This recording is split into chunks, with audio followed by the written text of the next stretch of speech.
Alright guys, so today we're going to talk a little bit about the atmosphere. Now, the atmosphere is made up of about 21% oxygen, 78% nitrogen, and 1% other gases. Okay?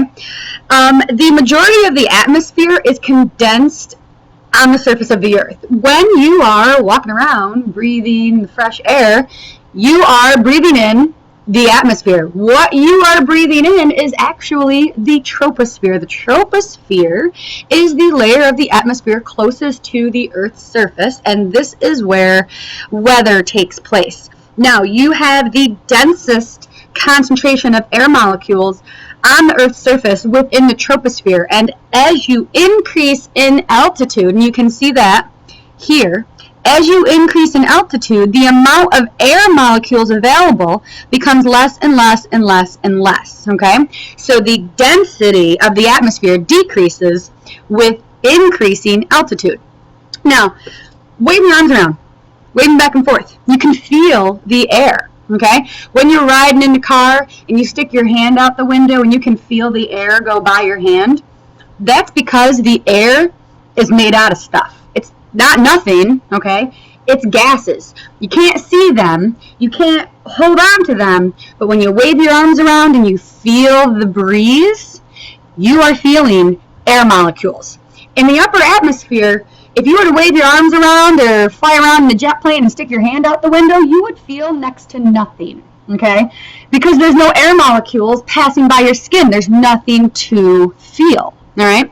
So the reason you can feel a breeze is because the breeze is made out of stuff. It's made out of air molecules. And those air molecules are densely packed on the Earth's surface. And as you increase in altitude, pressure decreases because the amount of air molecules within an area decreases. Okay?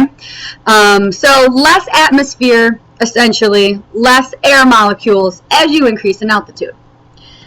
Now, we have these different layers of the atmosphere. You have the troposphere, which is what you are currently hanging out, breathing in, okay? That is topped by the stratosphere. And then we have the mesosphere, and then we have the thermosphere, and then beyond that we have the exosphere, which is essentially space, okay? Think about how temperature changes as you increase in altitude. If you've ever climbed a mountain, you've experienced this. When you get to the top of the mountain, what happens? The temperatures are what? Colder, right? Than they were at the base of that mountain. That is true for the temperature change within the troposphere.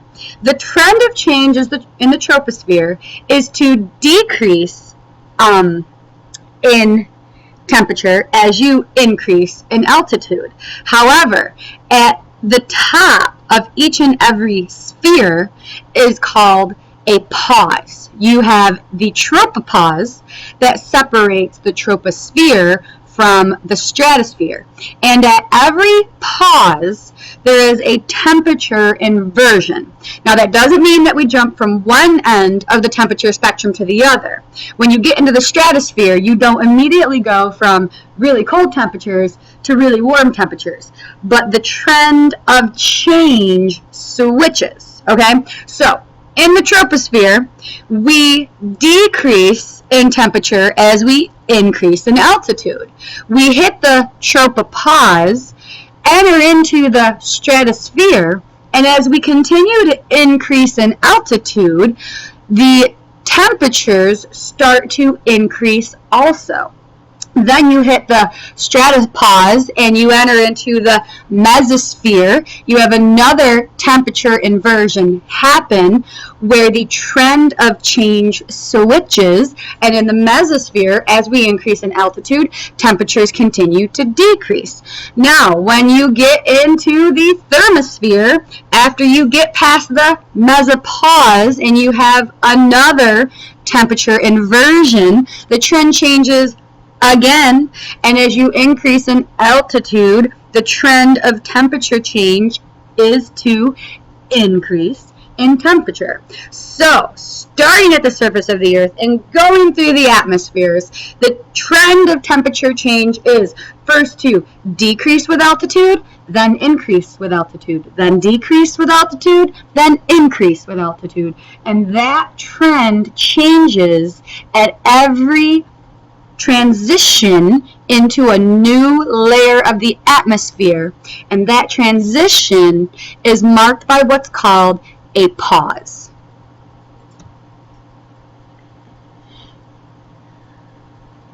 Now, the majority of weather takes place in the troposphere.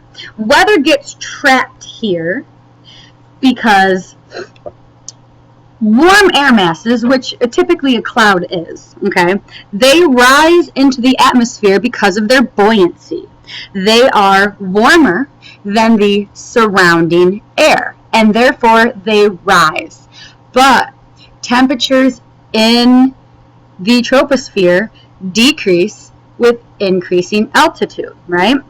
And as that warm air mass is rising, it's also cooling down. Eventually, at the top of the troposphere, the base of the stratosphere, that air mass will reach what's called ambient temperature. That is where the air on the inside of the cloud, the temperatures on the inside, is the same as the temperatures on the outside.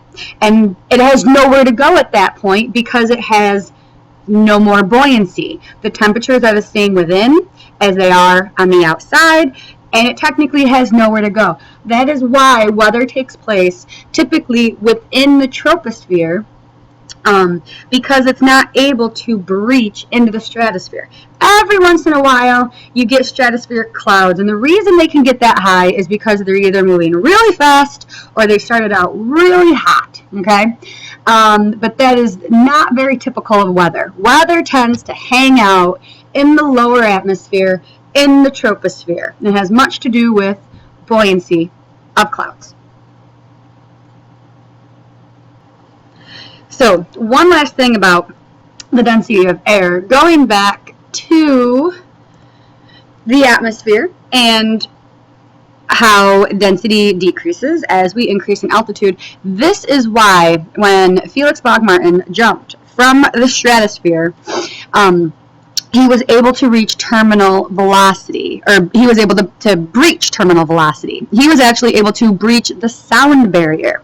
The reason terminal velocity applies only in the lower atmosphere is because you have that dense concentration of air molecules that create friction on a falling body that slow it down. A free falling body cannot travel faster than terminal velocity because of how dense our atmosphere is at the surface of the Earth. However, terminal velocity does not apply in the upper atmospheres because there aren't as many air molecules, and therefore you can travel faster than terminal velocity, and Felix showed us that you can breach the sound barrier because, again, terminal velocity doesn't apply, and there's such little atmosphere, air molecules essentially available up in that upper atmosphere. So that is why Felix was able to travel so fast as he jumped from the stratosphere.